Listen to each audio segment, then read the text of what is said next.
Hello and welcome to Nelson Oliver Cards. My name is Nelson and today we're going to do a video where I'm going to talk about 5 deck concepts that I am super excited to play once we get the Iceman Hero Pack. I had a ton of fun with Villain Theory, going through his cards, getting the blind reaction as soon as that article dropped. I had so much fun doing that, and since then I have gone back through his card many times, found different interactions and things that I am just so excited to try. He feels super viable in every single different aspect, and he feels different in every single aspect. He feels like he can play the game in so many different ways, and I wanted to kind of throw some builds out to the world, throw some builds out the wall that I'm really looking forward to trying. And as I'm doing that, be thinking about some of the builds you're looking forward to. What's the first build that you're going to play after you break and separate that pre-con, or the first build that you're going to play when he comes onto the table for you? Let me know what you're thinking about playing in the comments. Now, I have two multiplayer decks that I'm really excited to try for Iceman, and then I'm going to have one old hero new trick deck concept that I'm really looking forward to. Now, the old hero new trick is a series that I've started here recently, where we go back and visit some of the older heroes with some of the newer cards, newer aspect cards, and see how those can change up the ways that the older heroes play. I'm having a ton of fun with that, and there are a lot of heroes that I want to play with the new aggression cards that we got in this Iceman pack, but I narrowed it down to one so we could have 5 decks here. With that being said, with all the cards that we've seen so far, I think the biggest struggle for Iceman is going to be his thwarting. He only has one thwart, a 1 printed thwart. It does go up to 2 with his Ice Slide upgrade, but because you want to be attacking and triggering that freeze ability, I don't know how frequently I'm actually going to be basic thwarting. We have not seen a couple of his cards, and so hopefully we get a thwart card or something that plays into his freeze, his ice abilities with thwarting, but we have not seen that yet. And so as a solo player, I am really excited to offset that lack of thwarting with a justice build. So if we let his kit and his basic activations do all the damage, we can lean into thwarting with our yellow cards, but even more so than the thwarting with yellow, which is going to be really good. That's going to be a very viable build for him. I'm really excited to try the float like a butterfly and upside the head combo. Because he wants to be making basic attacks that triggers that freeze ability, we can combine with upside the head to confuse the villain whenever we deal damage to him. So we're confusing and attaching one of those frostbite upgrades to the villain whenever we attack. And once he's confused, we get to deal an extra damage with float. Combine this with, if they're already confused, we get to stun, and if he's stunned, if that villain is stunned and confused, we get to keep the frostbites around even longer. Because we're blocking the activation, the frostbites only leave once the villain activates, or the enemy activates, I should say. All of this is kind of geared towards the villain in my head, but once the enemy activates, if we block that activation, those frostbites stay around, which means that the negatives are just going to continuously stack on that villain. That, with his multiple activations, with his ice belt, and probably his 2 ice clones, we think it's probably going to be 2 of those ice clones, with 2 attacks, attacking that confused enemy, float like a butterfly damage is going to get out of control. I think this is going to be one of his stronger solo builds, so I'm really excited for that float like a butterfly, confuse, status lock, injustice. Next up, the next solo deck. This is a reiteration of the brilliant idea that Villain Theory had on our reaction video. All credit for this idea goes to him. All of his info is in the video description. Go follow him because he has such an incredible mind when it comes to deck building.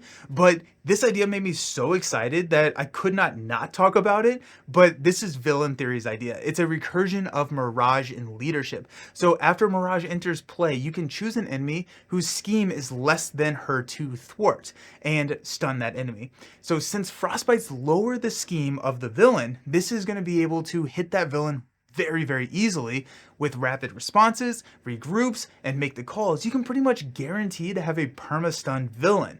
Throw Professor X in there to protect against the advance or allowing you to roll down.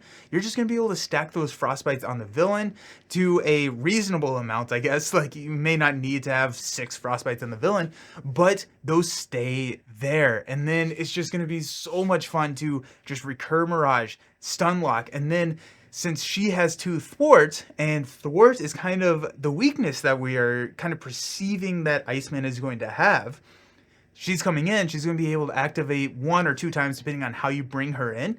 That 2 thwart is going to be able to handle the thwarting, and you're going to be able to handle the damage. That build just made me so very excited. I never really thought to run Mirage in mini builds at all, but this is a way that the designers have taken an older card that she may be viable, I don't know, but I don't personally see her as super viable, and making her so very viable with a new hero, and I just love the fact that they were able to do that.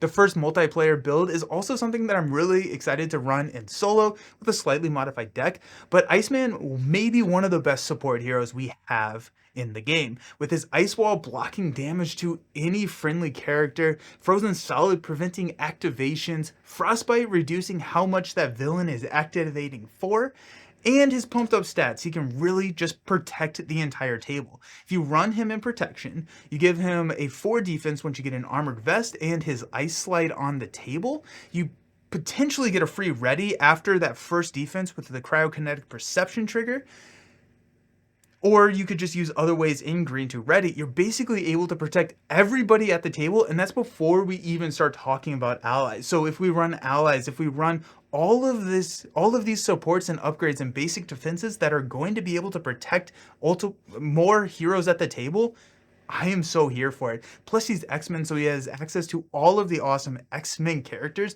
passing out Tufts with Polaris, armor coming in, being able to block multiple activations. I love decks that facilitate other heroes not needing to worry about being attacked, and the way that this is lining up, Iceman could be one of the best protectors in the entire game. Iceman can also fill the role of a minion slayer so very well. His Ice Blast can uber control minions around the table, especially if you throw Frostbites on enemies that you're not targeting with Ice Blast. So if you basic attack a minion over on player B and you trigger Ice Blast on player A, that deals damage to every enemy with ice or with frostbite attached. So it's not just the ones that you're putting the frostbite on with the ice blast event. So if you can pass out multiple frostbites, you can really start minion controlling. Combine that with getting aerial from Ice Slide, which means you can then play Dive Bomb to clear out minions. You're going to be filling up your Hall of Heroes very, very quickly. Since you're also passing out a ton of Frostbites through your Ice Backs, attacking other events, however you're doing it, when you flip back down to Alter Ego, you're shuffling a ton of ice cards back in using his cool off response because all those frostbites are out. You're also going to shuffle that ice blast back in, but then since you're running Hall of Heroes, you get to just draw 6 cards on your trip down, or maybe just 3 if you're just going to draw it on your flip back up, and you'll probably get all of the cards you need to do it again. So it's just a rinse, wash, repeat, clear minions, fill up Hall of Heroes, go crazy. Iceman straight up is going to be so much fun to play. I've slept on it now because I did not want to make this claim after I just saw the article, but I still think that he could be one of my favorite heroes to table, especially in a multiplayer setting. The old hero new trick deck that I am super pumped to run, and trust me, there are a lot of them. We got a lot of really cool aggression cards, and in my 2023 recap video, aggression was the aspect that I thought was lacking the most in getting new things and new exciting cards and archetypes to play in 2023. The first release of a hero pack in 2024, I'm pumped. The one that I settled on for this video is going to be Cyclops. We talked about it a little bit in the reaction video, but we got a lot of new tactics, upgrades, and cards that just fit Cyclops' playstyle so well. Since he's already looking to add upgrades to enemies, the new aggression cards like Shark Girl are going to be so symbiotic with him, it's crazy. Suppressing Fire is a tactic upgrade, so we can grab it with his Alter Ego ability, or with Tactical Brilliance, and you can also grab Surprise Move with Tactical Brilliance. And the new side scheme, Keep Up the Pressure, is going to be a perfect tutor for the right card or attack for the right time. Cyclops is so very good at manipulating his options into his favor, and this is just going to help him even further. This is just going to be a whole new way for me to approach Cyclops that is different than I normally play him, that I'm really excited to get some of these red cards into his kit. Those are the 5 decks that I'm probably most excited about right now. As I get further and further and closer to his release, I think that there's going to be even more decks that I see or I come up with that I'm super pumped to try. What are you looking forward to trying out? Let me know down in the comments. Thank you for hanging out, and I will see you all around. Peace.